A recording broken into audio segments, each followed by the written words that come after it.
Hello and welcome to another chapter of Organic Ghost Detector by Dragons Are Cool on AO3. Chapter 5 Impulse is still a nerd. Watching Impulse loop the ghost in the kitchen was a bit less terrifying than Green expected it to be. A bit. It was still freaky to see his friend literally dancing with death as they both moved around the kitchen island. But then the ghost had shapeshifted too. As it shambled along, blinking in and out of sight, its body morphed and contorted from a decaying old man into something else. Its hands weren't really distinguishable from sickles. It stood taller, wielding its blade-like limbs as its head fell and hung upside down along its back for a few paces before it reverted back to a more normal-looking old man again. The thing that really cut down the fear factor, though, was the unmistakable excitement on Impulse's face. Even though the interference on the video feed, it was impossible to miss. The wide-eyed grin and the inaudible exclamation of excitement, the skip in his step as he looped the counter another 2 times before the ghost vanished, and the house was plunged into darkness again. "Grian, did you see that?" he called immediately. "What was that?" He couldn't really match the enthusiasm, still a little more on the horrified side of the emotional scale, but at least one of them was happy about it. "It's shapeshifted! I've never seen one do that before! We have an obake!" he cheered. "Hunt's over, I take it?" Skiz carefully and quietly asked over the radio. "Yep."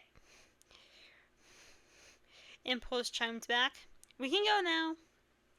Impulse came bouncing back up to the truck ramp shortly after. "Gee, did you see?"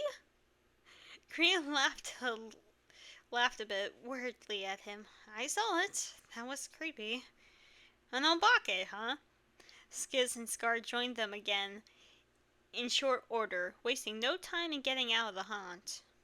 And the angel was already laughing at his friend. Impulse paid it no mind, instead charging for the computer. "Look, look, look!" He wound back up the footage. "Skiz, look!" Impulse backed off and let the video play for him. And Scar, while Green just looked at the demon with concerned amusement. "Oh my goodness!" Scar fretted and leaned back from the screen. Scave gives a "Ooh, look at that!" He grinned at his friend. "Only you doubled up!" Skiz teased, putting Impulse in a headlock for a moment, ruffling his hair. "Nerd!" Impulse protested and fought him off, still with a smile on his face, the adrenaline of the hunt very much still in his system. Skiz let him go. "Well, we've got our ghost. Let's pack up and get out of here. I'm hungry." Skiz passed the clipboard to Impulse to write up the civilian report. He stole the keys from him, too, and headed out to collect the outdoor gear and lock up the house. "You said obake?" Green watched over Impulse's shoulder while he cross-referenced from his journal to the report. "Yep. They're the only ghosts known to shapeshift mid-hunt like that," he explained. "I've read about it, but I've never seen it for myself before." "Do you think that's why it had 6 fingers?" Scar wondered. "But not all the time," Impulse continued. "That's exactly what I was thinking." He shut his journal, leaving it on the desk, and took the report from the clipboard. "I wonder if the scout team that cleans up after the hunters would be willing to count the fingers on that skeleton for us." Green wrinkled up his nose at that. "Ew. You guys found a skeleton?" "Green found that skull in the garage." Impulse started clicking back through the night's photos to find for Scar. "And what I assumed was the rest of the body was in the garbage can next to it." "Oh dear." Scar gave the offered photos a courtesy glance before turning away. "That's horrible. The scouts have to deal with that?" "Some teams do. You ever do that with Jimmy? Green just shook his head. We just did the first part, I guess. That makes sense. I think the cleanup crews have to go through some extra training through the GIN. They have to learn how to deal with police and stuff because of the whole murder thing, you know. It was a fairly unfortunately common way for a ghost to come about.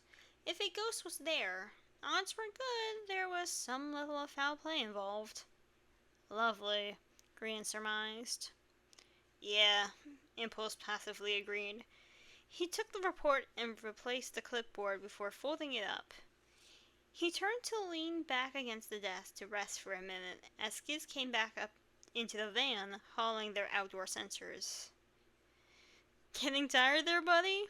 He smiled at his friend knowingly. Impulse didn't dignify the jab with opening his eyes. Doing fine, Skiz, he sighed. Skiz startled him as he took the report from Impulse's hand. Despite his size, he could move quietly when he needed, or wanted to. It was hard not to learn with their job. Impulse finally did open his eyes to weakly glance at him. Mm-hmm. Skiz grabbed a piece of tape to post the report with. You three get up front then. I'll meet you. When he came back, they had the back buttoned up and were piling into the truck again. Skiz shoved Impulse playfully and unnecessarily with his wing as he closed the door. Impulse just grumbled and corralled the feathers out of his face again as they all settled in for the ride back into town. They had a ways to go to make it anywhere with food, considering the remoteness of the site, and Skiz was all too happy to drive them. He wasn't sure how Scar would generally fare after the investigations, but he knew Impulse was already crashing, and Green wasn't even a question in his mind. And sure enough, not 10 minutes down the road, Impulse was leaning on his shoulder, still awake technically, but very relaxed. Green, on the other hand, was fully passed out, curled up on the seat with his head in Scar's lap, and his wing folded carefully over himself like a blanket. He shared a look with Scar, and the pair startled, snickering quietly at their tired friends.